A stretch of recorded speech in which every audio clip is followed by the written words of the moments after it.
Hello बच्चों। Vidyasagar class Patna में आप सभी बच्चों का स्वागत है। जैसे कि थंबनेल से पता चल रहा होगा, ये जो वीडियो रहने वाला है NEET AIIMS nursing and paramedical BSc, ये तो थंबनेल पे दिख रहा है ना। अब आप समझ लीजिए इसका मतलब क्या है।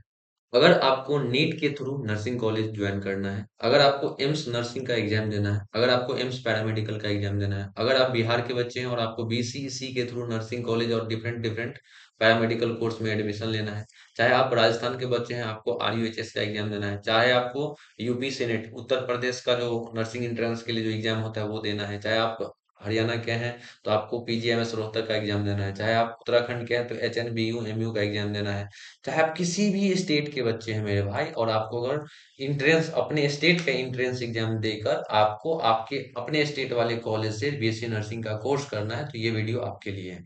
इसमें दिख रहा होगा केमिस्ट्री और कोऑर्डिनेशन कंपाउंड का लेक्चर नंबर 6, यानी कि चल क्या रहा है। तो ये एक सीरीज स्टार्ट हुआ है BSc nursing student, BSc nursing के जितने भी विद्यार्थी हैं जो तैयारी करना चाहते हैं, उनको फ्री कंटेंट यूट्यूब पे विथ थ्योरी, विथ क्वेश्चन, पूरा थ्योरी को इन डिटेल एक्सप्लेनेशन के साथ साथ क्वेश्चन प्रैक्टिस करवाने वाला अभी तक भाई आपको चैनल नहीं मिलेगा। यानी कि कोई भी इंसान आपके हित में, मतलब आपसे कमाना चाहता है भाई, सारे के सारे लोग, सारे के सारे टीचर्स, अच्छी बात है, उनका अपना एक सोच रहा होगा, लेकिन ये जो चैनल है ना, मैं खुल के बताऊं तो मैं जस्ट लाइक आपका बड़ा भाई, और ये कोशिश कर रहा हूँ कि आपको भाई फ्री कंटेंट, बढ़िया कंटेंट आप तक सही टाइम पे पहुंच जाए, ताकि आपके तैयारी में कोई भी रुकावट ना आए और एकदम बेहतरीन कंटेंट फ्री मिले। तो ये बहुत सारे उन उन बच्चों को भी हेल्प इससे मिल जाएगा जो बच्चे फ्री कंटेंट के लिए पेड कोर्स में जाते हैं और वहां भी उनको अच्छा कंटेंट नहीं मिल पाता है। तो देखो, डबल पैसा भी वहां पे आपको नहीं रहेगा।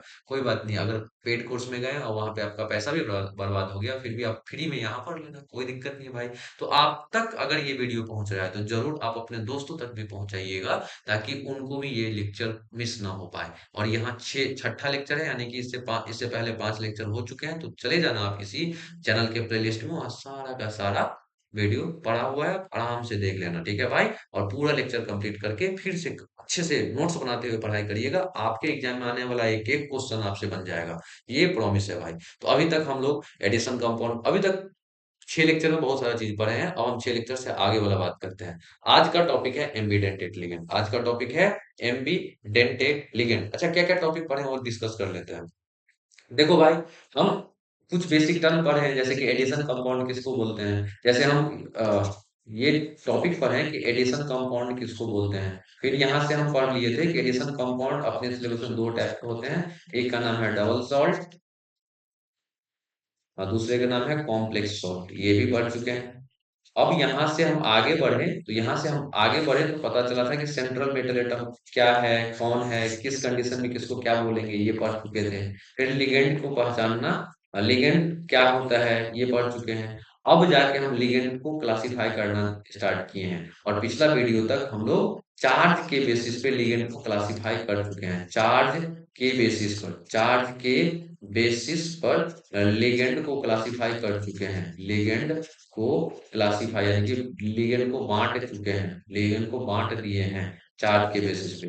आज का जो लेक्चर होने वाला है ना, ये थोड़ा सा यूनिक बातें हैं, इसमें भी लिगेंड के बारे में ही। सबसे पहला यूनिक बात है एम्बीडेंटेट लिगेंड का। एम्बीडेंटेट लिगेंड क्या होता है, तो those monodentate ligand which have two donor atom, वैसा मोनोडेंटेट लिगेंड जिसके पास दो डोनर एटम होता है, जिसके पास दो डोनर एटम होता है, लेकिन at a time of donation, जब डोनेशन करने का टाइम आया, डोनेशन करने का टाइम आया मतलब बॉन्ड बनाने का टाइम आया, तो only one donor side work. इसका क्या मतलब है, थोड़ा सिंपल भाषा में समझिए। देखिए, कोऑर्डिनेशन कंपाउंड में जो मेटल होता है, मेटल का टेंडेंसी होता है, मेटल का गुण होता है कि मेटल लिगेंड से आने वाले इलेक्ट्रॉन पेयर को एक्सेप्ट करे, लिगेंड से आने वाले, लिगेंड से आने वाले लोन पेयर को एक्सेप्ट करे, ये टेंडेंसी, एक्सेप्ट करे, ये टेंडेंसी होता है मेटल के पास, एम फॉर मेटल। और लिगेंड का क्या टेंडेंसी होता है, तो लिगेंड क्या करता है, लोन पेयर ऑफ इलेक्ट्रॉन को, लोन पेयर ऑफ इलेक्ट्रॉन को डोनेट करता है मेटल को, लोन पेयर ऑफ इलेक्ट्रॉन को डोनेट करता है, डोनेट करता है मतलब देता है, किसको देता है जी, तो मेटल को देता है, देता है मेटल को। डोनेट करता है मेटल को। ये बात समझ में आया? तो ये दोनों टेंडेंसी होता है। अब देखिए मेटल को जैसे ये लोन पेयर लिगेंड हुआ, लिगेंड के पास लोन पेयर है, लोन पेयर जैसे ही मेटल को देगा अपना लोन इलेक्ट्रॉन पेयर, तो ये एक बॉन्ड के थ्रू देगा। इस बॉन्ड का नाम है कोऑर्डिनेट बॉन्ड या डेटिव बॉन्ड। ये बात हम ऑलरेडी डिस्कस कर चुके थे। अब बात यहाँ करिएगा। एक लाइन हम आपको बताते हैं, ये बहुत काम का लाइन है, बहुत अच्छे से समझ में भी आएगा। देखिए जितना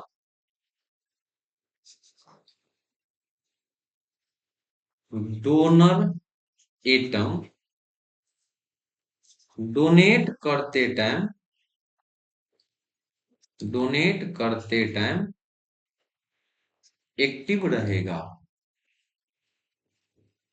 उसी के बेसिस पर, उसी के आधार पर हम लोग monodentate, bidentate, tridentate, tetradentate, pentadentate, hexadentate, इसे ये सब बोलते हैं। कहने का क्या मतलब हुआ?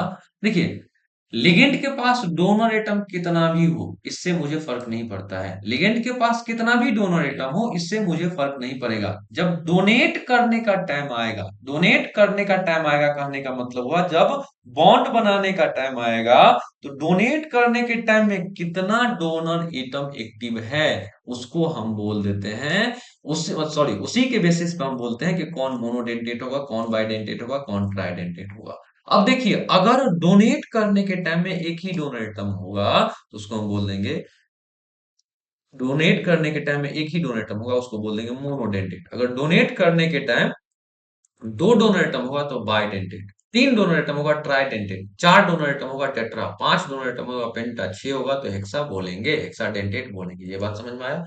अब सवाल आता है कि सर यहाँ पे एम्बीडेंटेट के बारे में बोला गया है कि एम्बीडेंटेट भी एक प्रकार का मोनोडेंटेट लिगेंड ही है। इसका क्या मतलब हुआ कि एम्बीडेंटेट लिगेंड मोनोडेंटेट लिगेंड है? इसका ये मतलब हुआ कि ऐसा लिगेंड जिसके पास कितना भी डोनर एटम हो, लेकिन लेकिन डोनेट करने के टाइम में कितना डोनेट करेगा? एक ही डोनेटम डोनेट करेगा। वही बात मोनोडेंटेट लिगेंड का मतलब डोनेट करने के टाइम में एक ही डोनेट करेगा। तो वैसा मोनोडेंटेट लिगेंड विच हैव दो donor atom but at a time of donation only one donors at work. कहने का मतलब हुआ ऐसा लिगेंड जिसके पास हो है तो दो डोनर एटम, लेकिन डोनेट करने टाइम एक ही डोनर एटम एक्टिव रहेगा। तो देखिए डोनेट करने टाइम जितना डोनर एटम एक्टिव होगा उसके बेसिस पे हम बोल देते हैं मोनोडेंटेट बाइडेंटेट। मोनोडेंटेट का मतलब हुआ एक डेंटेसिटी, यानी कि मोनोडेंटेट मतलब एक, मोनोडेंटेट मतलब एक। अगर एक डोनर एटम एक्टिव है डोनेट करते टाइम तो मोनोडेंटेट बोलेंगे। और अगर किसी लिगेंड के पास है दो डोनर साइट, यानी कि दो डोनर एटम का औकात है कि डोनेट कर पाए, लेकिन डोनेट करते टाइम अगर एक ही डोनेट करेगा, दो रहते हुए अगर एक ही देने वाला रहेगा डोनेट करते टाइम, तो उसको हम एम्बीडेंटेट बोलेंगे। एम्बीडेंटेट का एक ही कंडीशन है, दो इंसान को रहते हुए देने के लिए केवल एक ही अवेलेबल हो, तब हम बोल देंगे एम्बीडेंटेट। समझ में आया?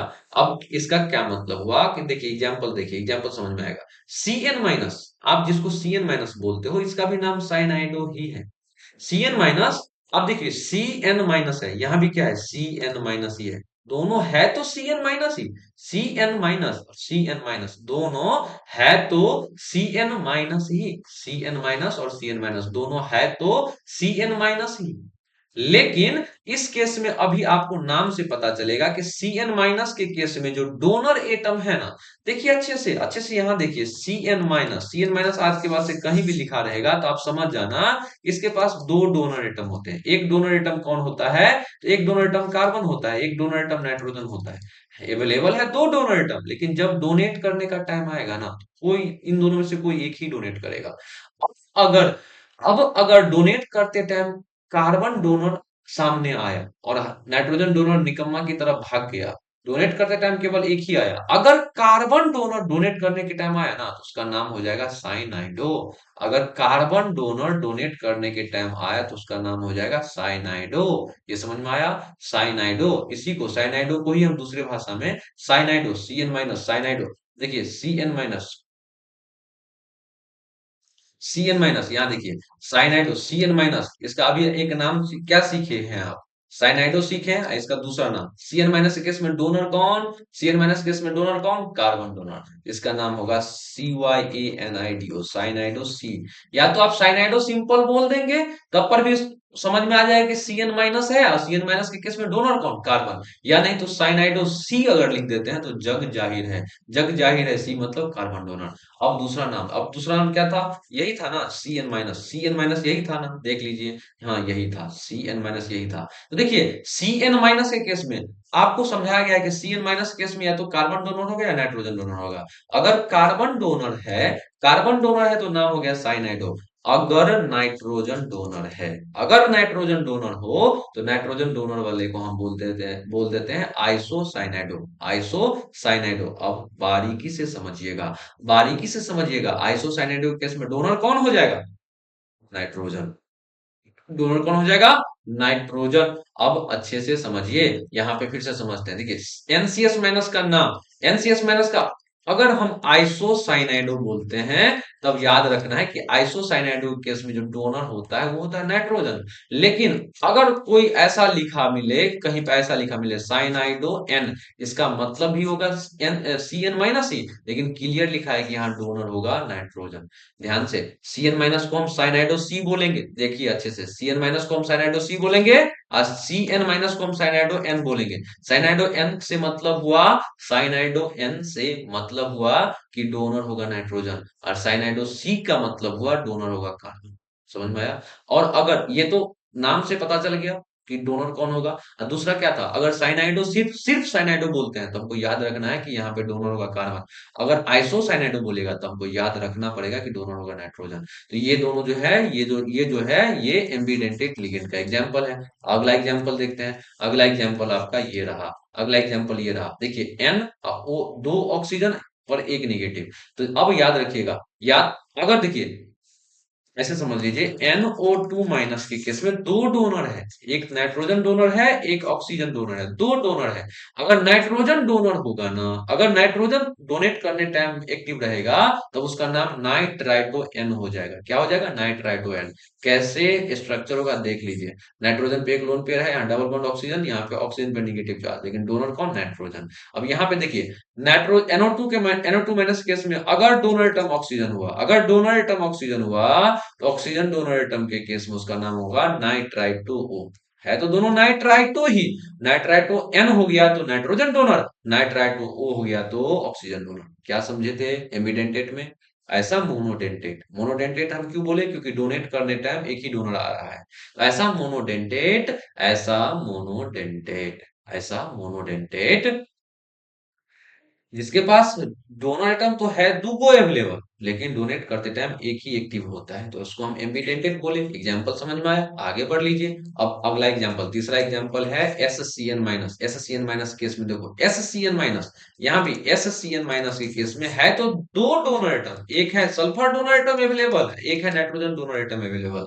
SCN माइनस केस में है तो दो डोनर एटम अवेलेबल, S और N, सल्फर और नाइट्रोजन। लेकिन लेकिन अगर सल्फर डोनर हो, अगर सल्फर डोनर एटम हो तो उसका नाम क्या होगा? सल्फर डोनर एटम आज के बाद से देखोगे SCl माइनस में, तो या तो उसको आप बोल दीजिएगा थायोसाइनेटो, या नहीं तो बोलिएगा थायोसाइनेटो एस। सिंपल थायोसाइनेटो लिखा रहेगा, फिर भी हम समझ जाएंगे कि डोनर कौन है? सल्फर। ये समझ में आया? और अगर थायोसाइनेटो एस लिखा मिल जाए तो तब तो सोना में सुहागा, तब तो अच्छे से पता चल गया कि डोनर एस है। और दूसरा बात, यहाँ भी एस सी एन माइनस ही है, एस सी एन माइनस ही है। तो एस सी एन माइनस में याद रखिएगा इसका, एस सी एन माइनस, अगर देखिए एस सी एन माइनस में अगर नाइट्रोजन डोनर हुआ तो इसका नाम हो जाएगा आइसोथायोसाइनेटो, नाम हो जाएगा आइसोथायोसाइनेटो, और आइसोथायोसाइनेटो इसका नाम हो जाएगा। और अगर थायोसाइनेटो के रूप में नाम लिखना है तो इसमें हमको दिखाना पड़ेगा कि डोनर कौन है तो दोनों, दोनों SCN माइनस ही है, नहीं कि थायोसाइनेटो ही है। लेकिन अगर कोई बोल दे SCN माइनस को थायोसाइनेटो, सॉरी आइसोथायोसाइनेटो, तो हमको पता चल जाएगा कि यहाँ डोनर एटम जो है, डोनर एटम नाइट्रोजन हो गया, नाइट्रोजन डोनर एटम है इसलिए आइसोथायोसाइनेटो होगा। अगर सिर्फ सल्फर डोनर एटम होता तो अब इसका नाम होता थायोसाइनेटो, नाइट्रोजन डोनर है तो आइसोथायोसाइनेटो। अब ये बात हो गया। अगर थायोसाइनेटो के टर्म में लिखना है तो देखिए S, thiocyanato S, thiocyanato N, ये जब जाहिर हो गया कि नाइट्रोजन डोनर सल्फर डोनर। अब ये स्ट्रक्चर याद रख लीजिए, आगे बढ़िए। आगे क्या है, डेंटिसिटी को अब पढ़िए। डेंटिसिटी क्या होता है? तो डेंटिसिटी को ऐसे समझते हैं, डेंटिसिटी को ऐसे समझते हैं, डेंटिसिटी क्या है? डेंटिसिटी क्या है, ध्यान से सुनिएगा। सेंट्रल कोऑर्डिनेशन कंपाउंड में क्या होता है, तो सेंट्रल मेटल एटम के साथ लिगेंड आके कोऑर्डिनेट बॉन्ड बनाता है।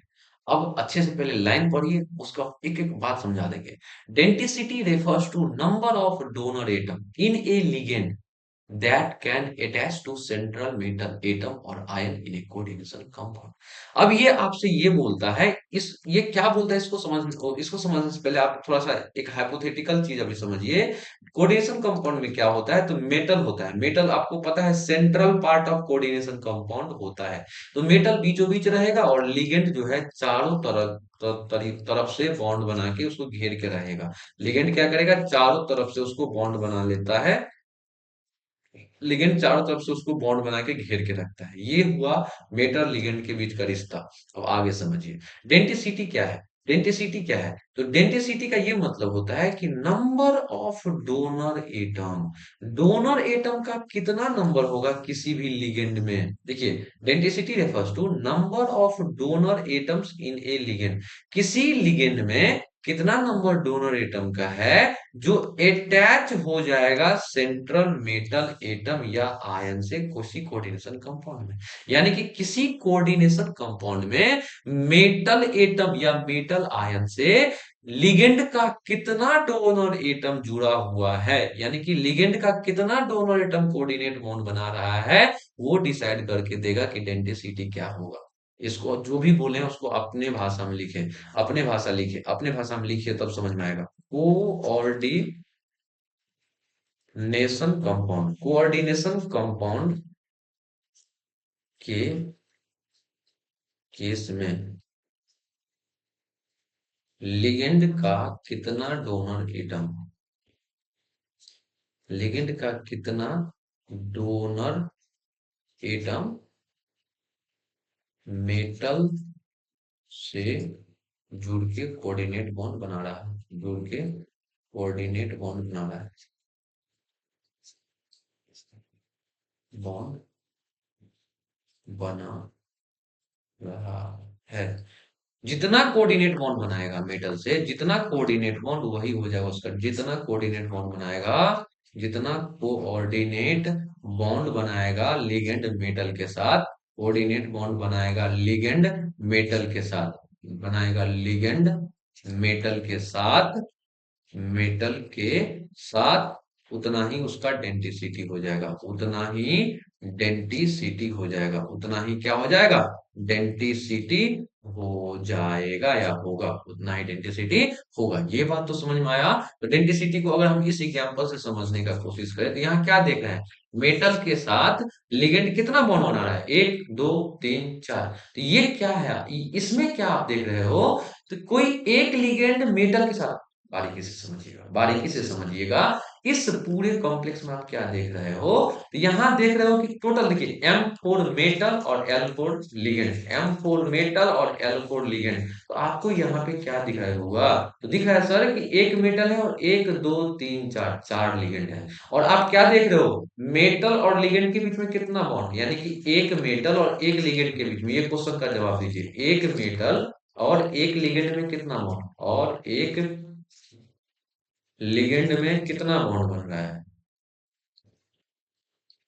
एक मेटल और एक लिगेंड में कितना बॉन्ड, देखिए एक मेटल ये हुआ, एक लिगेंड ये हुआ, एक मेटल एक लिगेंड में एक ही कोऑर्डिनेट बॉन्ड बन रहा है। अगर एक ही बन रहा है तो यहाँ इसका डेंसिटी कितना होगा, इसका डेंसिटी एक होगा। अगर मेटल और एक लिगेंड के बीच में एक ही कोऑर्डिनेट बॉन्ड बनेगा तो डेंसिटी वन हो जाएगा। ये समझ में आया। अब आगे बढ़ते हैं, आगे बढ़ते हैं, आगे बढ़ते हैं। और थोड़ा एक और एग्जांपल दे देते हैं। एक एग्जांपल होता है, याद रखिएगा आज के बाद से इस एग्जांपल को याद रखिएगा। कोऑर्डिनेशन कंपाउंड में कहीं पे आपको ईएन दिखे तो इसका नाम होता है इथाइलिन, इसका नाम होता है इथाइलिन डाइएमीन होता है, याद रखिएगा, प्लीज याद रखिएगा। आज के बाद से ईएन कहीं पे भी दिख जाए तो इसका नाम होता है इथाइलिन डाइएमीन। बाबू इसका स्ट्रक्चर क्या होता है, ध्यान से सुनिए। इथाइलिन का स्ट्रक्चर होता है CH2CH2।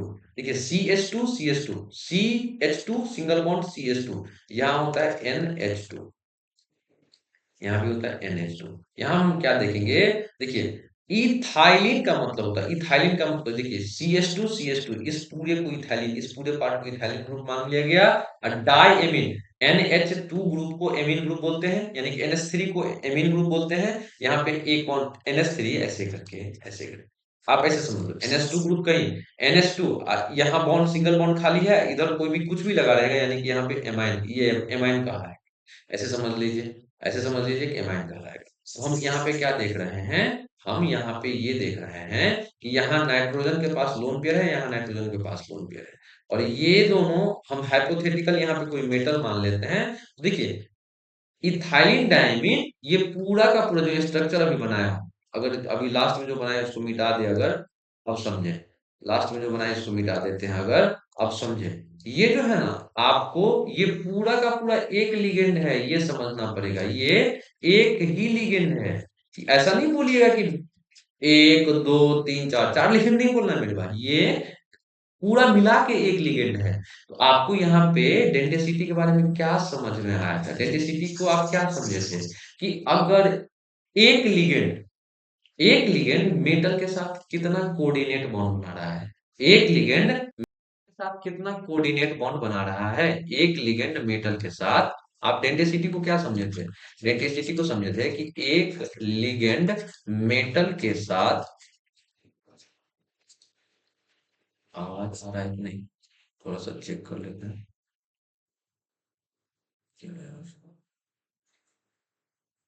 आवाज बंद था क्या भाई। एक लिगेंड मेटल के साथ कितना बॉन्ड बना रहा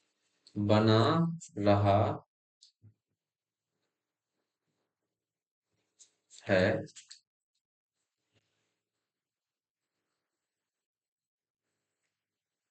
एक लिगेंड मेटल के साथ कितना बॉन्ड बना रहा है, वही उसका डेंटिसिटी होगा। आवाज में शायद दिक्कत है बच्चों, थोड़ा सा ध्यान रखिएगा, थोड़ा सा चेक करते हैं, थोड़ा सा चेक कर लेते हैं। Hello hello hello, hello hello hello, hello, issue कहाँ है यार, hello hello hello hello, hello,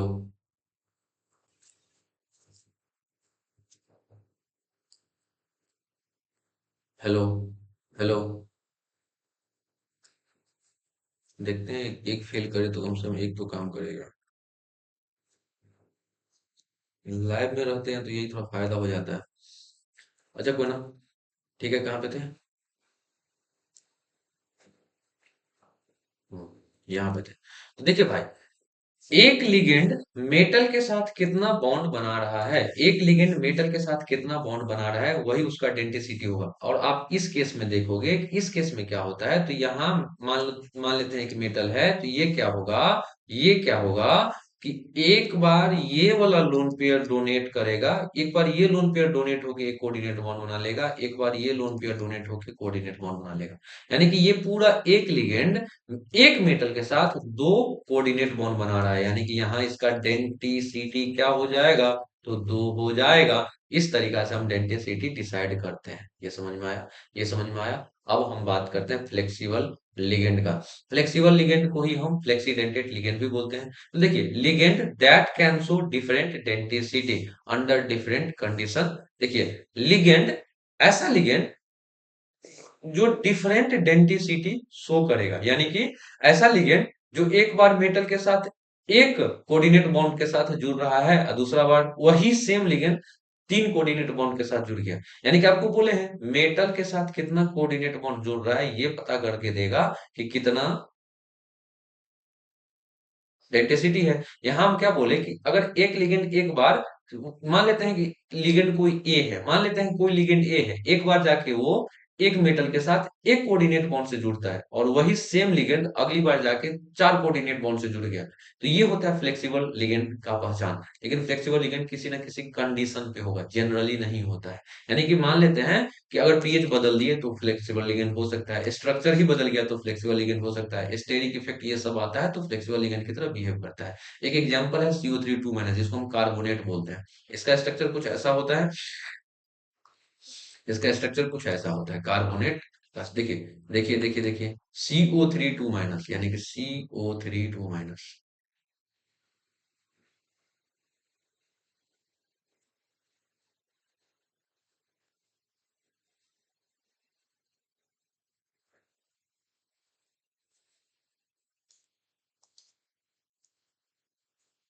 structure कुछ ऐसा होता है, देखिए CO3 2 कुछ स्ट्रक्चर कुछ इसका ऐसा होता है, CO3 2। CO3 2 ये कुछ ऐसा स्ट्रक्चर होता है। समझ में आया? ये समझ में आया?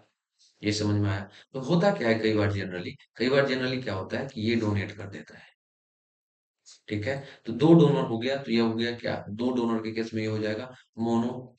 दो डोनर बाइडेंटेट, लेकिन कई बार स्ट्रक्चर स्ट्रक्चर बदल जाने के कारण से ये मोनोडेंटेट की तरह बिहेव करता है, इसलिए इसका ये हो जाता है फ्लेक्सिबल लिगेंड के कैटेगरी में। अब आगे बढ़ते हैं हम। अब अगर आगे बढ़ते हैं तो फ्लेक्सिबल डेंटेट का फेमस एग्जांपल है ईडीटीए। क्या है? ईडीटीए। जिसका नाम होता है इथाइलिन डायमीन टेट्रा एसीटेट। समझ ही लेते हैं इसको। देखिए ईडीटीए यहाँ लिखा गया है। ईडीटीए को फेमस एग्जांपल माना गया है फ्लेक्सिबल डेंटेट का। ये ईडीटीए को फेमस एग्जांपल माना गया फ्लेक्सिबल लिगेंड होने के लिए। फ्लेक्सिबल लिगेंड होने का फेमस एग्जांपल ईडीटीए है। इसका नाम होता है इथाइलिन डायमीन टेट्रा एसीटेट। अच्छे से हम इसी वीडियो में हो सकता है तो आगे बताएंगे इन डिटेल, वहां लिखा हुआ है, याद आ रहा है मुझे। अब देखिए कुछ और लिगेंड दे देते हैं जो फ्लेक्सिबल लिगेंड की तरह बिहेव करेंगे, जैसे SO4 2।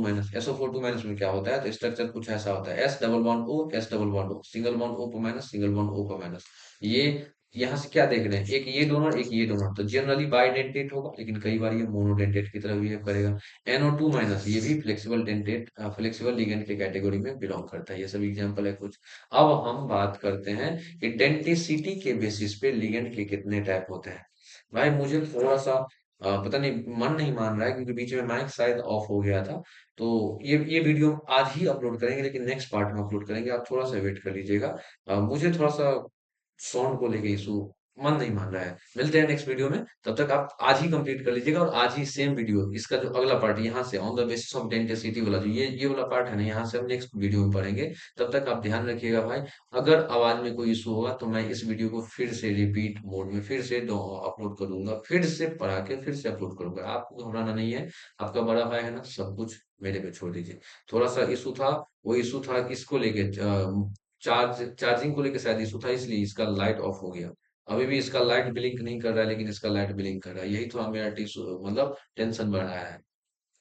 तो थोड़ा देख लेते हैं भाई।